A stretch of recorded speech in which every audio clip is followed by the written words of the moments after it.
الله الرحمن الرحيم الحمد لله رب العالمين صلى الله على محمد وآله أجمعين واللعنة الدائمة على أعداء محمد وآل محمد أما بعد وفقنا الله وإياكم للعلم والعمل الصالحين إن شاء الله تعالى.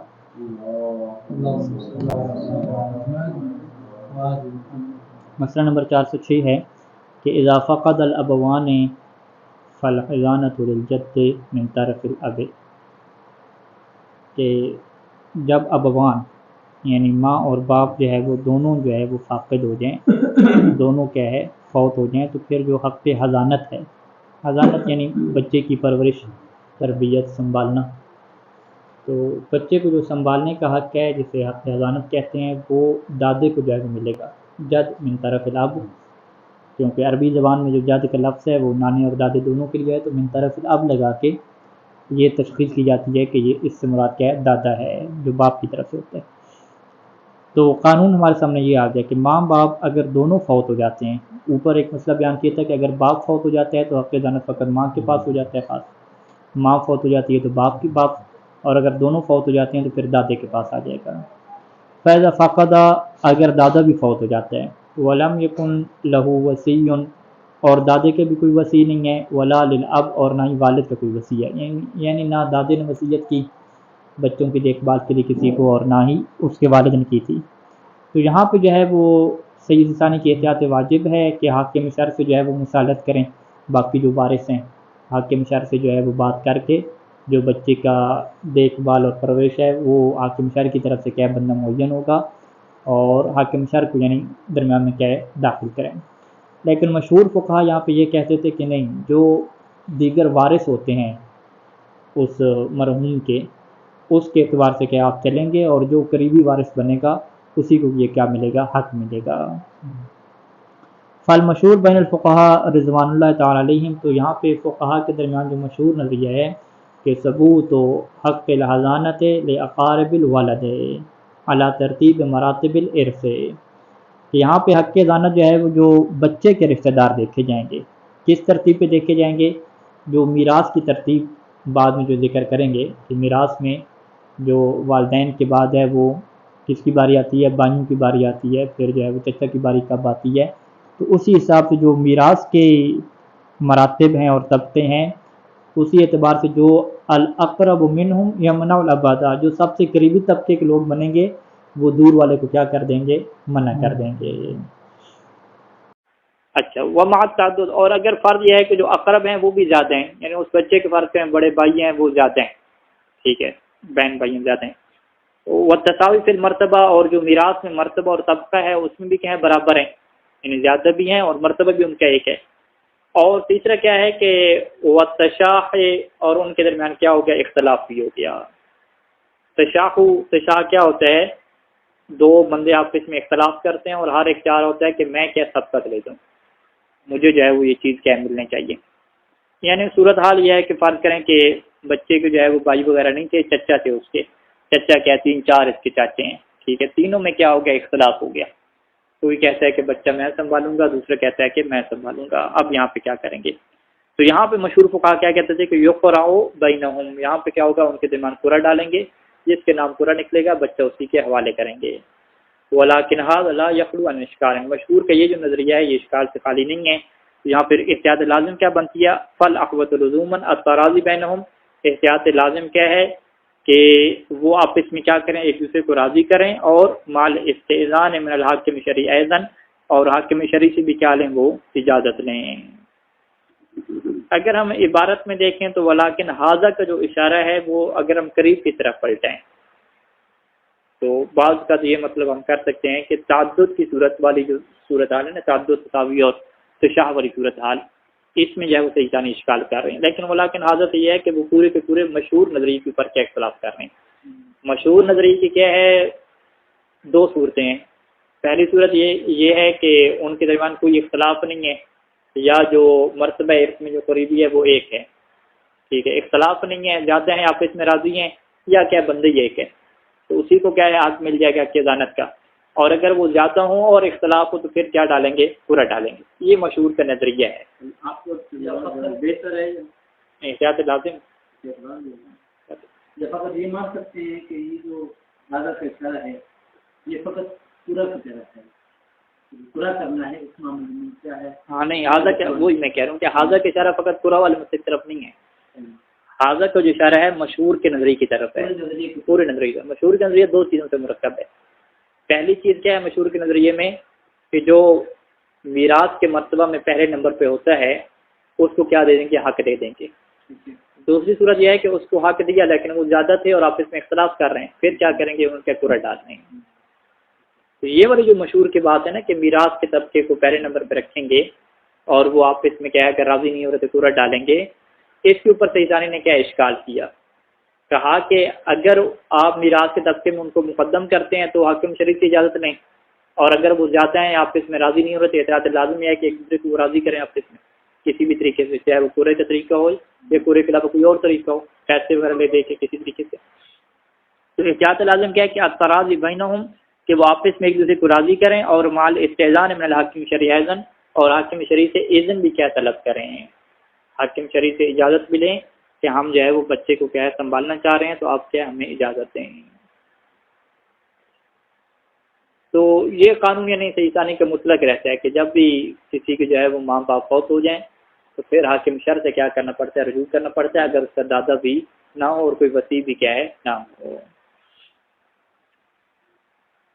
اذا سقط حق الام في ارضاء ولدها لطلبها اجرة مع وجود المتبرع او لعدم اللبن لها او لغير ذلك، اگر ماں کا حق جو ہے وہ ساقط ہو گیا، وہ کون سا حق، حق کی حضانت نہیں بلکہ اپنے بچے کو دودھ پلانے کا حق، فی ارضاء ولدها، یہ پیچھے بیان کیا تھا کہ الام حق کو، کہ ماں کو زیادہ حق ہے جو ہے وہ اپنے بچے کو دودھ پلانے کا، تو یہ حق اس کا کب ساقط ہوتا ہے کہ اگر وہ دودھ پلانے کے پیسے مانگ رہی ہے، ٹھیک ہے، اور ادھر سے جو ہے وہ اس کے شوہر کے پاس کیا ہے ایک ایسی خاتون موجود ہے کہ جو بغیر پیسوں کے دودھ پلانے کو تیار ہے، ٹھیک ہے۔ حق کیوں ارضاء ولد میں کیوں ساقط ہوا، لطلبها اجرتن، کیونکہ وہ اجرت طلب کر رہی ہے، مع وجود المتبرع، جبکہ فری میں پلانے والا کیا ہے موجود ہے۔ متبرع یہاں پہ کہتے تو زیادہ صحیح عبارت تھی، یعنی فری میں پلانے والی کیا ہے خاتون کیا موجود ہے، یا پیچھے ایک بیان کیا تھا کہ تھوڑے ریٹ والی کیا موجود ہے۔ او لعدم لبن لہا، یا جو ہے وہ خاتون کا دودھ نہیں ہے تو اس کا حق ارضاء ختم ہو گیا، دودھ نہیں ہے تو اس کو حق کیا دیں گے۔ او لغیر ذالک، اس کے علاوہ جو اسباب ذکر کیے تھے، وہ اسباب کیا ذکر کیے تھے کہ یہ پیسہ زیادہ مانگ رہی ہے اور ادھر سے کیا ہے اس کے پاس تھوڑے پیسے والا بندہ موجود ہے، ٹھیک ہے، تو حق کے ارضاء ختم ہو گیا۔ حق کے ارضاء ختم ہونے سے کیا حق کے حضانت بھی ختم ہو گیا یا حق کے حضانت ختم نہیں ہوگا۔ فعالیت کو تو حق کو فی حضانت ہی ایزن، کیا اس ماں کا حق ختم ہو جائے گا فی حضانت طفل، کہ وہ بچے کی پرورش کرے، دیکھ بھال کرے، اس میں بھی اس کا حق ختم ہو جائے گا، عملہ یا اس کا حق ختم نہیں ہوگا۔ دو وجہ ہیں، دو نظریے۔ وہ صحیح ہوا عدم السقوط، صحیح یہ ہے کہ حق کی حضانت اپنی جگہ پہ باقی رہے گا، وہ ساقط نہیں ہوگا۔ اس کی وجہ کیا ہے کہ لعدم تنافی، کیونکہ کوئی منافات نہیں ہے، کوئی ٹکراؤ نہیں ہے، کس بات میں کہ بین سقوط حق الارضاء، کہ حق ارضاء تو ختم ہو جائے، یعنی ماں کے پاس دودھ پلانے کا بچے کو حق باقی نہ رہے، لیکن وہ ثبوت حق الحضانت ہے، لیکن حق حضانت اس کے پاس باقی رہے۔ وہ کیسے باقی رہے، لامکان کون الولد فی حضانت الام، کیونکہ یہ ممکن ہے کہ بچہ کس کی حضانت میں ہو، کس کی دیکھ بھال میں ہو، ماں کی دیکھ بھال میں ہو۔ ماں کون رضاء ہی امرأۃ اخری، جب تک بچے کو رضاعت کون کرا رہا ہو، ایک دوسری خاتون کیا رضاعت اس کی کرا رہی ہو۔ اب وہ حضانت کیسے ماں کے پاس باقی رہے گی کہ اما بحمل الام الولد المرضعۃ عند الحاجہ اللبن، یا تو جو ماں ہے وہ بچے کو خود اٹھا کے لے جائے گی اس کے پاس، مرضع خاتون کے پاس، دودھ پلانے والی خاتون کے پاس، عند الحاجۃ اللبن، جب بچے کو کیا دودھ پینے کی حاجت ہوگی۔ او باحضار المرضعۃ عنده، یا کیا ہے خاتون کو بلا کے لے جائے گی، مرضع کو بلا کے لے جائے گی کہ بھی تم کیا اس کو دودھ پلاؤ۔ مثال کے طور پہ، مثلا کہا یعنی مثال کے طور پہ اس طرح کے جو دیکھ بھال کے امور ہیں وہ اس سے کیا رہیں گے، باقی رہیں گے۔ تو لہٰذا ماں کے پاس اگر یہ حق ختم بھی ہو جائے کہ وہ بچے کو دودھ نہیں پلا سکتی، تو حق کے حضانت یعنی بچے کی دیکھ بھال کرنا وہ اس کے ذمہ پہ کیا ہے باقی رہے گا، اور وہ اس کا مطالبہ کر سکتی ہے۔ یشترط فی من یثبت له حق الحضانت من الابوین او غیرہما، جس کے لیے حق حضانت ثابت ہوتا ہے، یعنی جس کے پاس یہ حق رہتا ہے کہ وہ بچے کی دیکھ بھال اور تربیت کرے، چاہے وہ والدین میں سے ہو یا والدین کے علاوہ دادا ہو یا وسیع ہو، کوئی بھی ہو، اس میں بنیادی شرط کیا رہتی ہے کہ ان یکون عاقلا، کہ پہلے مرحلے پہ وہ عاقل ہو، عقل مند ہو، مجنون نہ ہو۔ دوسرا کیا ہے کہ مامونا علی سلامت الولد، عاقل بھی ہو اور اس کی دیکھ بھال میں بچے کی سلامتی کا بھی کیا ہے ہمیں یقین ہو۔ مامون ہو یعنی بچے کی جو سلامتی ہے وہ بھی محفوظ ہو، مامون یعنی محفوظ ہو، امن ہو، ہمیں اطمینان ہو کہ مجھ سے بھی کیا رہے گا، سالم رہے گا۔ انفراد کریں کہ اس کے دادا کے پاس حق حضانت آ گیا اور ہمیں پتہ ہے کہ دادا جو ہے وہ ٹھیک ہے، عقل مند تو ہے، لیکن یہ بچے کی زیادہ دیکھ بھال نہیں کر پائے گا اور بچہ جو ہے وہ مشکل ہے کہ سلامت کیا رہے، ٹھیک ہے۔ جیسے والد میں آپ کہہ سکتے ہیں، ٹھیک ہے، والد مصروف ہیں، وہ کیا ہے دیکھ بھال بچے کی نہیں کر سکتے، وہاں پہ پھر حق حضانت اس کو نہیں دیں گے، یعنی آپ کہیں گے زبردستی اس کے حوالے کرو بچہ، چاہے اس کو نقصان ہو جو بھی ہو، ایسا نہیں ہوگا، بلکہ بچے کی حفاظت کی خاطر پھر اسے بچہ کیا واپس لے لیں گے، اور دیگر جو رشتہ دار ہیں اور حاکم شرع ہے پھر وہ کیا اس بچے کی کیا دیکھ بھال کرے گا۔ یہ دو شرطیں ہوگی۔ تیسری کیا ہے کہ وہاں یکون مسلمان اذا کان ولد کذالک، مسلمان ہونا جو ہے وہ شرط ہے پرورش کرنے والے کا، لیکن یہ تب شرط ہوتی ہے کہ جب بچہ بھی کیا ہو کذالک، اسی طریقے سے ہو۔ بچہ مسلمان کیسے ہوگا؟ بچہ تو ناسمجھدار ہے، تو اس کی جو سمجھ نہیں ہے وہ کیسے شہادتین کے قرار کرے گا، رسالت کے قرار کرے گا، ختم نبوت کے کیسے قرار کرے گا، ٹھیک ہے۔ تو بچے کے لیے مسلمان کی تعبیر استعمال نہیں ہوتی، فی حکم الاسلام کی تعبیر استعمال ہوتی ہے، تو بچہ اسلام کے حکم میں ہوتا ہے۔ اسلام کے حکم میں بچہ کب ہوتا ہے کہ اس کے والدین میں سے اگر ایک کیا ہو مسلمان ہو، یعنی جب انعقاد نطفہ ہوا ہو، انعقاد نطفہ کیا ہے مسلمان کا ہوا ہو، تو جیسے ہی انعقاد نطفہ مسلمان کا ہوگا بچہ کس کے حکم میں چلا جائے گا؟ اسلام کے حکم میں چلا جائے گا، چاہے والد بعد میں کافر ہو جائے، مرتد ہو جائے، مرتد ہونے کے بعد بھی بچہ کیا رہے گا؟ حکم اسلام میں رہے گا۔ وجہ کیونکہ جب انعقاد نطفہ ہوا تھا تو اس کا والد کیا تھا؟ مسلمان تھا، اسے کیا کہتے ہیں؟ مسلمان کا بچہ مسلمان کے حکم میں ہوتا ہے اور کافر کا بچہ کافر کے حکم میں ہوتا ہے۔ تو وہ فطرت اسلام کے اوپر پیدا ہوتا ہے ہر کوئی، تو اس کے والد اس کو کیا یہودی اور کافر بنا دیتے ہیں۔ تو اگلی تعبیر یہ بھی ہے فطرت اسلام پر پیدا ہوتا ہے، پھر یہ شرط لگانے کی ضرورت نہیں ہے کہ بچہ جو ہے وہ مسلمان ہو۔ نہیں یہ ہے، اگر والد اس کے یہودی ہیں کافر ہے تو بچہ اس کے کفر کے حکم میں شمار ہوتا ہے۔ حکم میں کیا مطلب ہے؟ تو مسلمان ہے، مسلمان ہوگا، لیکن سارے اس کی احکام کون سے مرتب ہوں گے؟ کفر والے مرتب ہوں گے، کیونکہ والد کیا ہے اس کے کافر ہیں۔ اسے کیا کہتے ہیں؟ فی حکم المسلم فی حکم الکفر، یوں کر کے تعبیر استعمال ہوتی ہے۔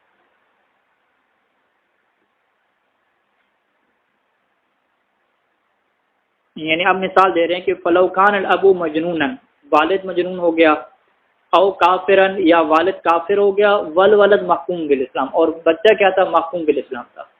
یہ کب ہوتا ہے؟ کہ بچہ جب پیدا ہوا ہو تو اس وقت اس کا والد کیا تھا؟ مسلمان تھا، بعد میں والد کیا ہو گیا؟ کافر ہو گیا، تو والد کے کافر ہونے سے بچہ تو کافر نہیں ہو جائے گا، بچہ تو مسلمان رہے گا، یعنی بچہ محکوم بالاسلام ہے اور اس کا والد کیا ہو گیا؟ کافر ہو گیا، تو اس صورت میں کیا ہے؟ اختصت ام بحضانت ہی اذا کانت مسلمۃ، تو پھر اس کی ماں جو ہے وہ خاص ہو جائے گی حق کی حضانت میں بچے کی حضانت کے ساتھ، وہ بھی کب؟ اگر کیا ہو؟ وہ بھی مسلمان ہو، اگر وہ کیا مسلمان ہے اور عاقلہ ہے۔ وَلَوْ سلام، اگر معاملہ الٹ ہو جائے، یعنی ماں کیا ہوگی؟ پاگل ہوگی، ماں کافر ہو گئی، تو کانت حضانتہ من حق ابیہ خاصۃ، تو پھر اس صورت میں جو اس بچے کا حق کی حضانت ہے، پرورش جو ہے وہ اس کے والد کے کیا خاص طور پہ حق بن جائے گا۔ وَهَكَذَا الْحَالُ فِي غَيْرِهِمَا، یہ تو بھی مثال دی ماں اور باپ کی، بالکل یہی صورت حال ہوگی ماں باپ کے علاوہ میں بھی، ماں باپ دونوں کافر ہو گئے تو پھر دادا کے پاس آ جائے گا، دادا کافر ہو جائے تو پھر کیا ہے؟ حاکم شرع کے پاس جائے گا، یہ دیگر رشتہ داروں میں دادی کے پاس نہیں گئے۔ نہیں، دادی کا رشتہ۔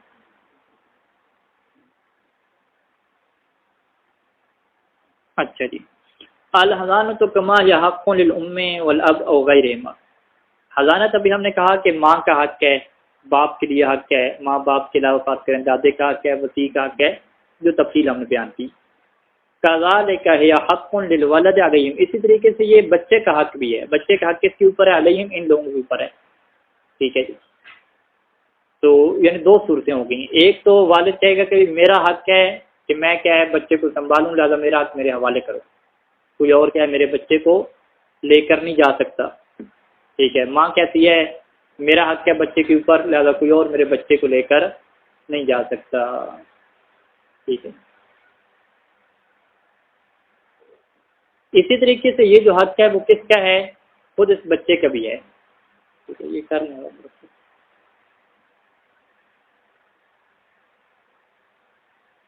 بند کر دیں۔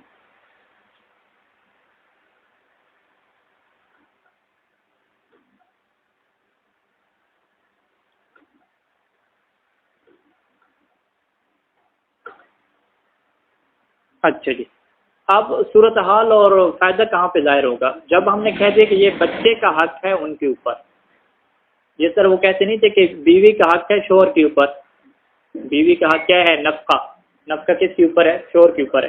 تو شوہر اگر نفقہ نہیں دے گا تو حاکم پھر اسے مجبور کرے گا، یا بیوی کو بھی اختیار ہے کہ اپنا نفقہ نکال دے اس کی جیب سے، ٹھیک ہے۔ اب یہاں پہ اگر والد اور والدہ کیا انکار کرتے ہیں، وہ کہتے ہیں کہ ہم جو ہے وہ بچے کا حق یہ پورا نہیں کرتے، تو اس کی ہم دیکھ بھال کیا نہیں کریں گے، تو ہم کہیں گے یہ فقط تمہارا حق تو نہیں ہے۔ تم کہتے ٹھیک ہے ہمارا حق ہے بچے کو سنبھالنا، ہم اپنے حق کو چھوڑ رہے ہیں۔ ہم کہتے اگر فقط آپ کا حق ہوتا پھر تو مسئلہ حل تھا، لیکن یہ کس کا حق ہے؟ بچے کا بھی حق ہے۔ جب بچے کا حق ہے تو پھر آپ کو مجبور کیا جائے گا کہ بچے کا حق جو تمہاری اوپر واجب ہے اس کو تم کیا کرو؟ پورا کرو، ٹھیک ہے۔ یعنی فَلَوِمْ تَنَعُوا اُجْبِرُوا عَلَيْهَا، یہ جملہ کیوں کہا؟ کیونکہ یہ حق ہے بچے کا ان کے اوپر۔ فَلَوِمْ تَنَعُوا، اگر یہ لوگ انکار کرتے ہیں تو اُجْبِرُوا عَلَيْهَا، تو ان کو مجبور کیا جائے گا کس کے اوپر؟ علیہ، حضانت کے اوپر ان کو کیا مجبور کیا جائے گا؟ حاکم شرع کی طرف سے مجبور کیا جائے گا، ان کو جرمانہ لگایا جائے گا، جیل میں ڈالا جائے گا، جو حکومت اسلامی ہوگی۔ وَلَيْسَ لِمَنْ يَثْبُتُ لَهُ حَقُّ الْحَضَانَةِ، اور جس کے لیے بھی حق حضانت ثابت ہوتا ہے ماں باپ میں سے، لیسا، اس کے پاس یہ اختیار نہیں ہوتا کہ ان یتنازل عنہ لغیرہ، کہ وہ اپنے حق کو چھوڑ دے لغیرہ، دوسرے کی خاطر، ٹھیک ہے۔ کیا تاکہ کیا ہو جائے؟ ینتقل، یہ حق منتقل ہو جائے الیہ، اس غیر کی طرف، بے قبول، غیر کے قبول کرنے کے اوپر، ٹھیک ہے۔ لہٰذا اس کو کیا کہتے ہیں کہ حق حضانت ایک ایسا حق ہے کہ جو قابل انتقال نہیں ہے، قابل انتقال نہیں ہے، یعنی آپ یہ نہیں کہہ سکتے کہ یہ حق میں دوسرے کو دے رہا ہوں، قابل انتقال نہیں ہے۔ اسی طریقے سے قابل اسقاط بھی نہیں ہے۔ قابل اسقاط کیا آپ کہیں کہ میں حق کو ختم کرتا ہوں، قابل اسقاط بھی نہیں ہے۔ اور یہ حق کسی اور کو دے دیں اور آپ کہیں کہ آج کے بعد میرا حق نہیں ہوگا، اس بندے کا حق ہوگا، باقاعدہ ایگریمنٹ کریں اور اسے قبول کر لیں، آپ کے پاس میرا حق ختم ہو گیا، اب اگر وہ پورا نہیں کر رہا تو وہ گناہ گار ہوگا، میرے ذمہ میں کچھ نہیں ہوگا، نہیں، ایسا نہیں ہے، یہ قابل انتقال بھی نہیں ہے۔ نام یجوز لکل من الابوین، لیکن ماں باپ میں سے ہر ایک کے لیے جائز ہوتا ہے کہ آپ تنازل عنہ، کہ وہ اس حق سے کیا ہے تنازل کریں، یعنی اس کو استعمال نہ کریں۔ تنازل کیا مطلب ہے؟ استعمال نہ کرنا، نہ کہ دوسرے کو کیا ہے دے دینا۔ تنازل عنہ یعنی چھوڑ دیں، اسے استعمال نہ کریں، للآخر، دوسرے کی خاطر، بالنسبت، کس نسبت ہے؟ الی تمام مدت حضانت ہی، اس بچے کی جو تمام مدت حضانت کی بنتی ہے، یعنی بلوغت تک دیکھ بھال ہے نا، بلوغت تک فرض والد کہتا ہے کہ والدہ کو کہتا ہے کہ تم کیا سنبھالو میری طرف سے، میں اپنے آپ کو کیا استعمال نہیں کرتا۔ اور بعض یہاں یا حضانت کی جو بعض مدت ہے وہ کیا ہے اس سے تنازل کرتا ہے، تو یہ تنازل کرنا کیا ہے ایک دوسرے کے لیے کیا ہوتا ہے؟ جائز ہوتا ہے۔ تنازل کے علاوہ بالکل حق کو ختم کر دیں کہ وہ کہے کہ ہم دونوں بچے کو نہیں سنبھالیں گے، بالکل ہی یہ کیا جائز نہیں ہوتا، یا وہ کسی اور کی طرف شفٹ کر دیں، یہ بھی کیا جائز نہیں ہوتا۔ لیکن حق حضانت میں بچے کی جو پرورش ہے اس کو استعمال کرنے کے لیے ضروری نہیں ہوتا کہ یہ خود کیا بچے کی پرورش کریں اور خود سنبھالیں، کسی بندے کو رکھ سکتے ہیں پرورش کے لیے، لیکن اس بندے کو رکھیں گے تو اس کے اوپر جو دیکھ بھال ہے وہ یہ خود کیا کریں گے، ٹھیک ہے۔ حق انتقال کا یہ مطلب نہیں ہے کہ آپ کہیں کہ یہ تمہارا حق ہو گیا شرعی طور پہ، اب تم جانو اور تمہاری کیا ہے وہ واجبات جانے اور شریعت جانے، ایسا نہیں ہے۔ کسی کو رکھیں گے تو وہ ان کی طرف سے نائب ہوگا، وہ اس کی طرف سے وکیل ہوگا، یہ باقاعدہ اس کے اوپر کیا کریں گے؟ دیکھ بھال کریں گے۔ اسی سے 410 نمبر مسئلہ کیا ہے کہ لا تجب المباشرۃ فی حضانۃ الطفل، کہ بچے کی جو پرورش ہے اس میں مباشرت کا شرط نہیں ہے کہ خود کیا انسان بچے کی پرورش کرے۔ فیجوز، پس جائز ہوتا ہے، لمن، اس کے لیے، علیہ الحضانۃ، جس کے اوپر کیا ہے حضانت واجب ہے، پرورش کرنا واجب ہے، اس کے لیے کیا جائز ہے کہ ایکالھا الی الغیر، کہ وہ اس کو حوالے کر دے۔ ایکال یعنی وکیل بنانا، کہ حق کی حضانت کو جو ہے وہ وکالت میں دے دے، الی الغیر، دوسرے کی وکالت میں دے دے، مال وسوع کے بے قیامی بہا، جبکہ اسے اطمینان بھی ہو کہ بے قیام ہی کہ وہ جو غیر ہے وہ قیام کرے گا، انجام دے گا، بہا اس حق کی اذانت کو انجام دے گا۔ کس طرح سے انجام دے گا؟ علی الوجہ اللازم شرعاً، اسی طریقے سے انجام دے گا جیسے شرعی طور پہ انجام دینا ضروری ہوتا ہے۔ تو اب اس چیز کا اطمینان حاصل کرنا اور وثوق حاصل کرنا یہ کس کی ذمہ داری ہوگی؟ یہی ماں باپ کی کیا ذمہ داری ہوگی جن کے اوپر کیا حق کی اذانت آیا ہے۔ ان الامہ تستحق اخذ الاجرت علی اذانت ولدہا، اب انہوں نے کیا کہا کہ بھئی ماں اور باپ جو 2 سال تک ہے، شروع میں بیان کیا کہ 2 سال تک جو بچے کی دیکھ بھال اور پرورش ہے وہ ماں کا بھی حق ہے اور باپ کا بھی حق ہے، یعنی ماں کے اوپر بھی واجب ہے اور باپ کے اوپر بھی واجب ہے۔ اب باپ نے جو ہے وہ یہ سارا کام حوالے کر دیا کس کے؟ ماں کے۔ عام طور پہ ایسے ہوتا ہے، پہلے 2 سال میں ساری جو دیکھ بھال ہے، بچے کے پیمپر چینج کرنا، کپڑے شپڑے، یہ کس کے ذمہ لگا دیتے ہیں؟ ماں کے ذمہ لگا دیتے ہیں۔ تو کیا یہ ماں فری میں انجام دے گی یا پیسہ لے سکتی ہے؟ ٹھیک ہے، تو یہاں پہ کہتے ہیں کہ ان الامہ تستحق کو، کہ والدہ مستحق ہے کس بات کی؟ کہ اخذ الاجرت علی اذانت ولدہا، کہ وہ اپنے بچے کی جب پرورش کر رہی ہے تو اس کے اوپر کیا طلب کرے؟ اجرت کو طلب کرے۔ اجرت کس سے طلب کرے گی؟ بچے کے والد سے۔ تو یہ اجرت کا طلب کرنے کا کیا اس کے پاس استحقاق رہتا ہے۔ الا اذا كانت متبرعۃ بها، مگر یہ کہ جب وہ اس کو فری میں انجام دے رہی ہو۔ الا اذا كانت متبرعۃ بها، مگر یہ کہ کیا ہو فری میں اگر انجام دے رہی ہے، تبرعاً انجام دے رہی ہے، تو پھر اس کو کیا ہے؟ اجرت کا حق نہیں ملے گا۔ یعنی شروع میں خاتون نے کیا ہے بچے کی دیکھ بھال کی اور اس نے نیت کیا کی کہ میں یہ تبرعاً کر رہی ہوں، فری میں کیا کر رہی ہوں، میرا اپنا بچہ میں فری میں کر رہی ہوں۔ بعد میں اس نے فقہی مسئلہ پڑھا کہ میں تو پیسہ لے سکتی ہوں، اب وہ کیا کہ شوہر سے کہ مجھے جو ہے وہ 6 مہینے کا کیا ہے اتنا پیسہ دو، جو کیے تو شوہر کیا کہے گا کہ اذا كانت متبرعۃ بها، کہ تم اس وقت کیا تھی؟ متبرعۃ بها تھی، کہ تم نے اس ٹائم پہ یہ کیا کیا؟ فری میں کام کیا۔ جب اس ٹائم پہ تم گزشتہ میں فری میں تم نے کام کیا، لہٰذا گزشتہ کے پیسے نہیں ملیں گے، اور آئندہ کے پیسے، ہاں آئندہ اگر تم فری میں نہیں کرتی تو اس کے تمہیں کیا ہے پیسہ ملے گا۔ اور وجدہ متبرع باذانت، یا اس کو پیسہ نہیں ملے گا کب؟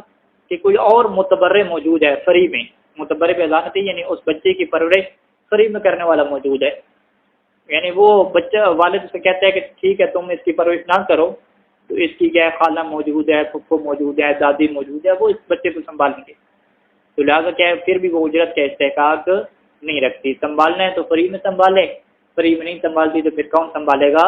جو دیگر متبرع موجود ہے، متبرع باذانت ہی یعنی فری میں اس بچے کی دیکھ بھال کرنے والا موجود ہے، تو وہ کیا اس کو سنبھالے گا۔ اچھا، اب اس کا ثمرہ کیا نکلتا ہے کہ فلو فاطر الاب او غیرہ الولد عن امہ، کہ اگر والد جدا کر دے یا والد کا جو غیر ہے وہ جدا کر دے کس کو؟ الولد عن امہ، بچے کو اس کی ماں سے جدا کر دے، ولا عدوان، اگرچہ یہ جدا کرنا کیا ہے؟ عدوان ہو، زیادتی کرتے ہوئے ہو، شرعی طور پہ جائز نہ ہو، تو لم یکن علیہ، تو اس بندے کے اوپر یعنی جو جدا کر رہا ہے چاہے والد ہے یا غیر والد ہے، اس کے اوپر نہیں ہے کہ تدارک و حقھا، کہ وہ جو ماں کا حق ہے جو رہ گیا ہے اس کا وہ تدارک کرے، فی حضانت ہی، یعنی ماں کا حق کون سا تھا؟ اس بچے کی حضانت میں، اس کا تدارک کرے۔ کیسے تدارک کرے؟ بقیمت، قیمت اس کی دے، اور نہ یا قیمت کے علاوہ کوئی اور چیز اسے دے، اور اس کا کیا کرے؟ تدارک کرے۔ یہ چیز ضروری نہیں ہے، کیونکہ وہ بچہ کس کے پاس رہا ہے؟ والد کے پاس رہا ہے۔ مہینہ فرض کریں اس نے بچے کو اپنے پاس رکھا کسی بندے نے، اب اس کی والدہ یہ نہیں کہہ سکتی کہ چونکہ یہ مہینہ بچہ میرے پاس نہیں رہا، اگر یہ میرے پاس رہتا تو اس کی اتنی اجرت بنتی تھی، لہٰذا تم جو مہینہ اپنے پاس رکھا ہے یہ پیسہ کیا میرے حوالے کرو، اس طرح جو ہے وہ نہیں ہے۔ یعنی حضانت کی جو اجرت ہے وہ تب اجرت اسے ملتی ہے کہ جب وہ دیکھ بھال کرے پریکٹیکل طور پہ، اگر وہ پریکٹیکل طور پہ دیکھ بھال نہیں کرتی تو پھر اس کی اجرت نہیں ہوتی۔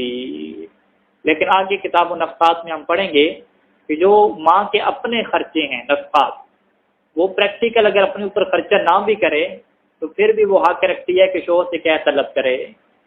ٹھیک ہے، فرض کریں کہ وہ اس کو جو ہے وہ کپڑے اپنے سسرال سے ملتے رہے، ٹھیک ہے، کھانا وغیرہ اس کا سسرال سے آتا رہا ہفتہ 10 دن، تو وہ ہفتے 10 دن کا حساب کر سکتی ہے شوہر سے.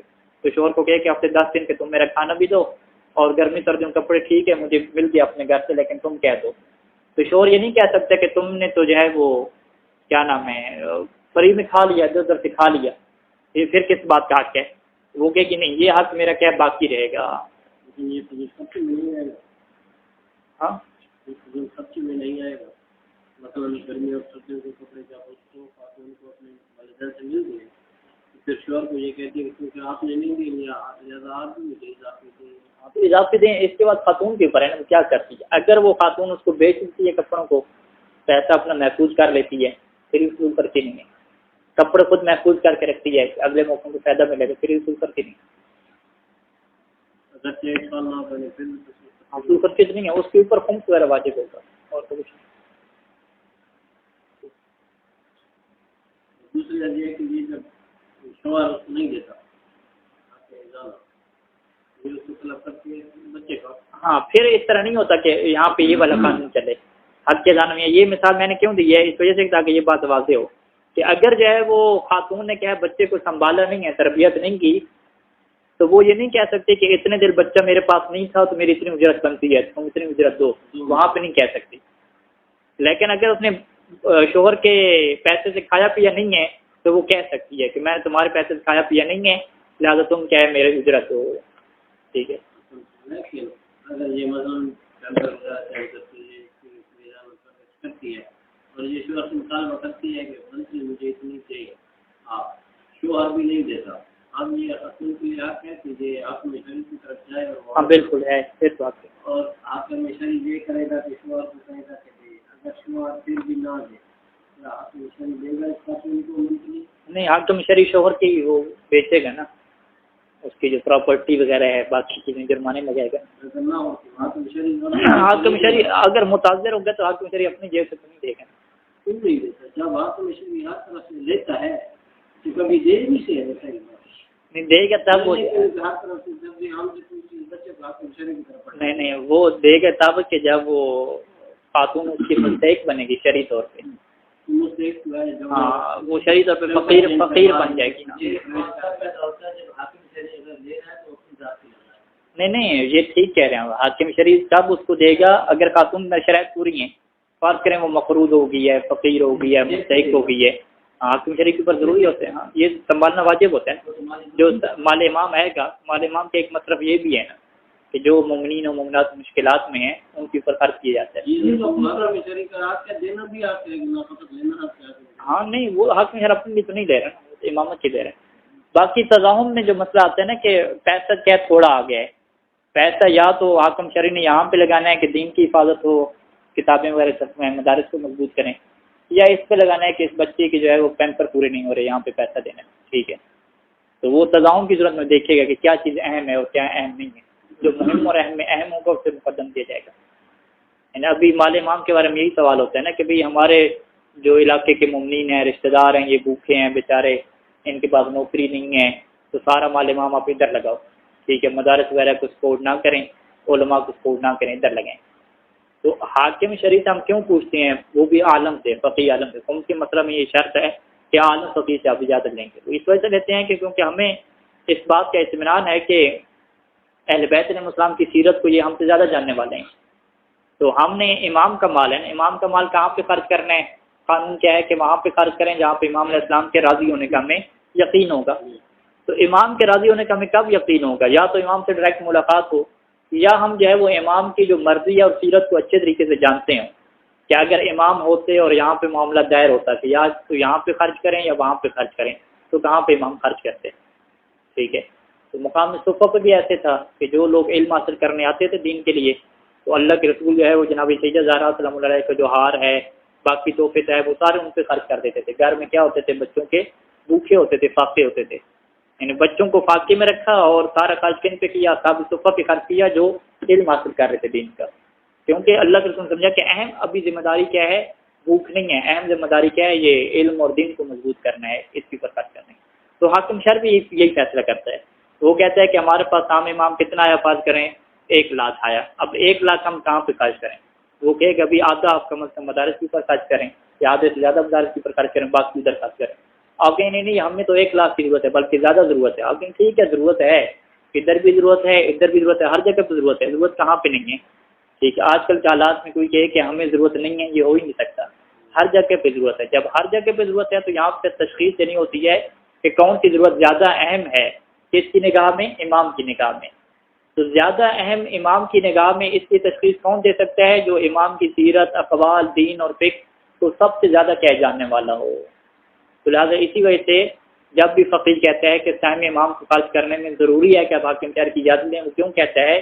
تاکہ آپ کے کندھے سے یہ بوجھ اتر جائے کہ آپ اگر ایسی جگہ پہ خرچ کرتے ہیں، امام کل پوچھیں گے کہ آپ کو پتہ تھا کہ بھئی میں کہاں پہ خرچ کرنا پسند کرتا تھا، تو اگر تو آپ فقیہ ہوں گے تو آپ جواب دے سکیں گے کہ جی ہمیں پتہ تھا، ہم نے پوری روایات پڑھی تھی، تحقیق کی تھی، آپ کا یہ مزاج تھا، آپ کے یہ احکام تھے۔ اگر وہ فقیہ نہیں ہوگا تو پھر تو پھنس جائے گا، وہ کہے گا یہ میری اپنی مجھے یہ لگ رہا تھا، میری ذاتی طور پہ مجھے یہ لگ رہا تھا، وہ جو مجھے لگ رہا تھا اس پہ تو بندہ نہیں چھوٹا نا، اس کے اوپر اس کی پکڑ ہو سکتی ہے۔ لہٰذا جو مجھے لگ رہا ہے آزاد ہونے کے لیے سیدھا آپ کیا ڈال دیں؟ آپ کہ امام مجھے تو زیادہ پتہ نہیں تھا آپ کی سیرت کا، تو کہا عادل اور نیک موجود تھے، انہوں نے کہا کہ آپ یہاں پہ راضی ہو جائیں کہ تو میں نے آپ کے پیسے وہاں پہ خرچ کر دیا، اب ساری وہ بات اس کس سے ہوگی؟ فقیہ سے ہو جائے گی ساری۔ تو اسی لیے کہتے ہیں کہ سہم امام میں اپنی گردن بچاؤ اور فقیہ کی گردن پھنساؤ، ٹھیک ہے؟ کیونکہ جب وہ کہہ رہا ہے کہ میں اہل بیت کی سیرت کو زیادہ جانتا ہوں، مجھے زیادہ پتہ ہے کہاں پہ خرچ کرنا ہے، تو ہمیں کیوں خام کا ٹینشن کیا لینے کی ضرورت ہے؟ ٹھیک ہے، ٹینشن بھی لیں اور آگے ہم دفاع بھی نہ کر سکیں، یہ کیا مشکل ہے؟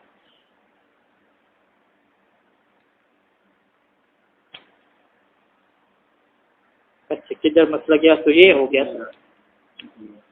412 میں تنتہی الحضانۃ ببلوغ الولد رشیدا، حضانت کیا ختم ہو جاتی ہے؟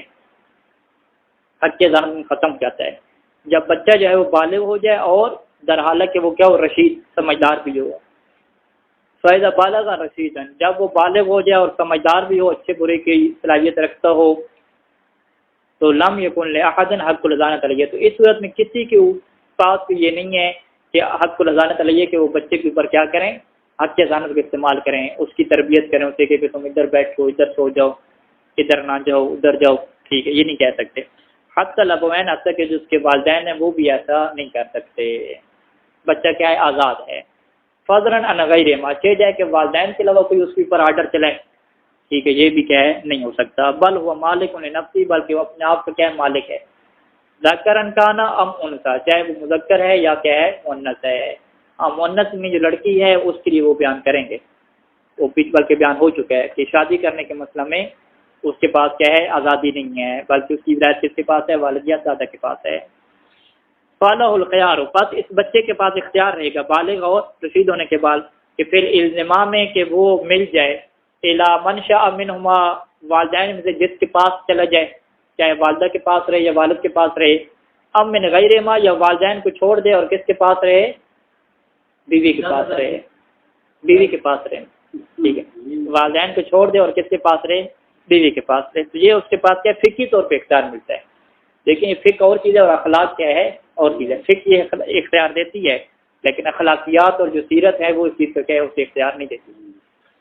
نام اذا کان انفصال عنہما، فقہی مسئلہ کیا ہے کہ اگر بچے کا جدا ہونا عنہما والدین سے، یوجب وہ سبب بنے گا کہ اذیتہما، کہ والدین کو اذیت ہوگی شدید، وہ نفسیاتی طور پہ تکلیف میں چلے جائیں گے۔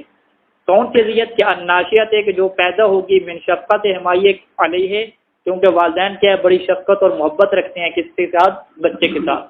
تو اب اگر بچہ ان سے جدا ہو جاتا ہے، ٹھیک ہے، جدا ہونے کے بعد کیا ہے؟ وہ چلا جاتا ہے، تو لم یجوز لہ مخالفۃ ما فی ذلک، اس بچے کے لیے جائز نہیں ہے کہ اب والدین کی مخالفت کرے فی ذلک، اس باب میں۔ کس باب میں؟ انفصال، جدائی ہونے میں۔ اور یہی جدائی کا مسئلہ کیا ہے؟ تعلیم میں بھی آتا ہے کہ اگر تعلیم واجب عینی نہیں ہے، واجب کفایہ ہے، تو اس کے لیے بھی کیا ہے؟ والدین سے جدا ہونا باقی چیزوں میں، اور حتیٰ کہ جو اعتکاف بیٹھنے کا مسئلہ پڑھتے ہیں، اعتکاف میں بیٹھنا، اور حتیٰ کہ مستحب روزے ہو گئے، مستحب نماز ہوگی، ساری جگہ پہ کیا یہ قانون چلتا ہے کہ اگر والدین کو اذیت پہنچ رہی ہے، تکلیف پہنچ رہی ہے، نفسیاتی طور پہ وہ شدید کیا ٹینشن کا شکار ہو رہے ہیں، تو پھر اس طرح کی اذیت پہنچانا والدین کو جائز نہیں ہوتا۔ صلی اللہ علیہ محمد